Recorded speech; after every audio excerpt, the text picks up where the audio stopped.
রাজধানীর সূত্রাপুরে বাসায় gas leakage থেকে বিস্ফোরণে একই পরিবারের ৫ জন দগ্ধ, বার্ন ইনস্টিটিউটে চিকিৎসাধীন। অর্থনীতিবিদ আবুল বারকাত গ্রেপ্তার, নেওয়া হয়েছে ডিবি কার্যালয়ে, দুদকের কাছে হস্তান্তর করা হবে।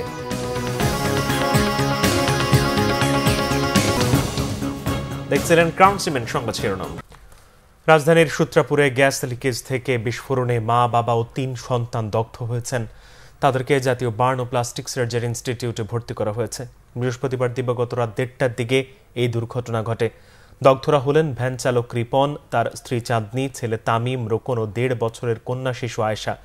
দগ্ধ রিপনের মামা জাকির হোসেন জানান, সূত্রাপুর কাগজিটোলা সাইড চেয়ারম্যানের বাড়ির পাশের একটি ৫তলা বাড়ির নিচতলায় ভাড়া থাকে ওই পরিবারটি।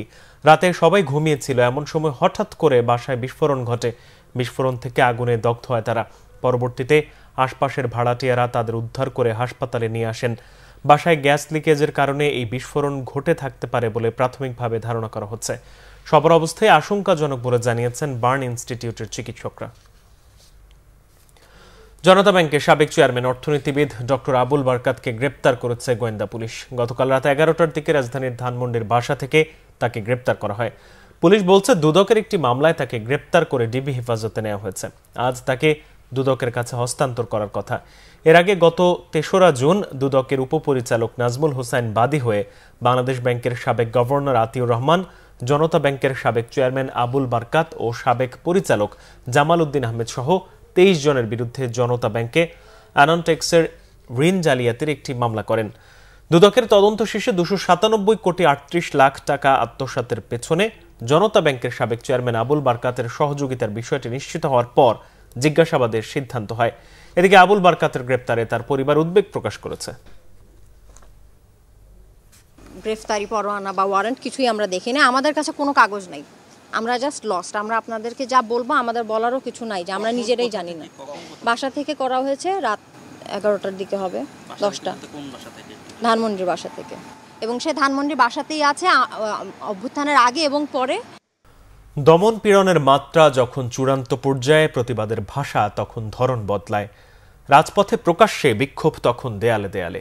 দেয়ালের সেই ভাষার শক্তি কতটা তীব্র হয়, জুলাই আগস্টের উত্তাল দিনগুলোই তার প্রমাণ।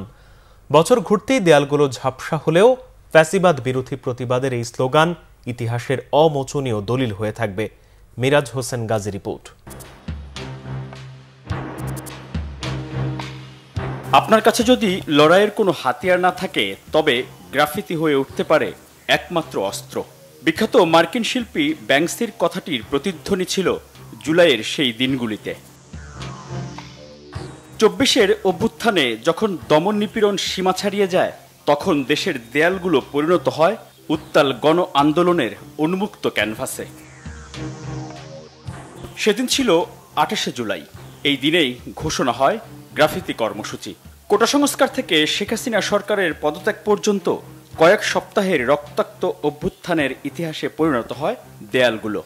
যখন কেউ কথা বলতে পারছিল না, ইন্টারনেট ব্ল্যাকআউট, ভয়ভীতির সেই সময়ে সাহস জুগিয়েছে দেয়াল, আর দেয়ালগুলোই জানান দেয় ক্ষমতা নয়, জনতাই শক্তি।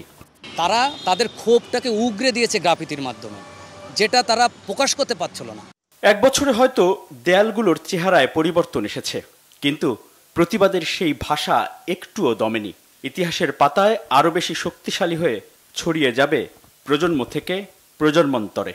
যে আপনি নিজেই দেখতে পাচ্ছেন, এই যে গ্রাফিতিটা, এটা কিন্তু পলেস্তারা খসে গেছে। পরাজিত শক্তি যেন কোনোভাবেই এই গণঅভ্যুত্থানকে অস্বীকার করতে না পারে, কারণ এই গ্রাফিতি, দেয়ালের গ্রাফিতি হয়তো থাকবে না, কিন্তু আমার এই বইয়ের গ্রাফিতি কিন্তু থেকে যাবে। অন্তর্বর্তীকালীন সরকারের প্রধান উপদেষ্টা হিসেবে দায়িত্ব নেয়ার পর অক্টোবরে ডক্টর মোহাম্মদ ইউনূস উপদেষ্টাদের নিয়ে জুলাই অভ্যুত্থানের স্মৃতিস্মারক সেই দেয়ালগুলো দেখতে যান ঢাকা বিশ্ববিদ্যালয়ে।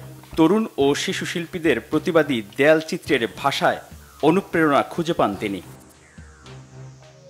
প্রধান উপদেষ্টার নির্দেশে সেই গ্রাফিতিগুলো নিয়ে দি আর্ট অফ ট্রায়াম্ফ নামে একটি আর্ট বুক প্রকাশ করা হয়।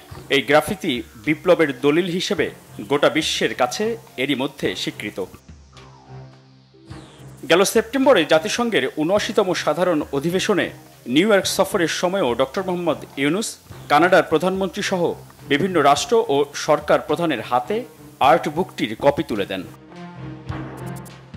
জুলাইয়ের সেই দিনগুলিতে ছাত্ররা দেশবাসীর সমর্থন আদায়ে দেয়ালে দেয়ালে ছড়িয়ে দেন মুক্তির বার্তা। গ্রাফিতিতে রয়েছে রক্তের দাগ, এতে অভ্যুত্থানের চিত্রে ফুটে উঠেছে বদলে যাওয়া বাংলাদেশের গল্প। মিরাজ হোসেন গাজী, বাংলা ভিশন, ঢাকা। ওয়াশিংটন ডিসিতে 3 দিনব্যাপী বাংলাদেশ যুক্তরাষ্ট্র শুল্ক আলোচনার দ্বিতীয় দিনের আলোচনা শেষ হয়েছে।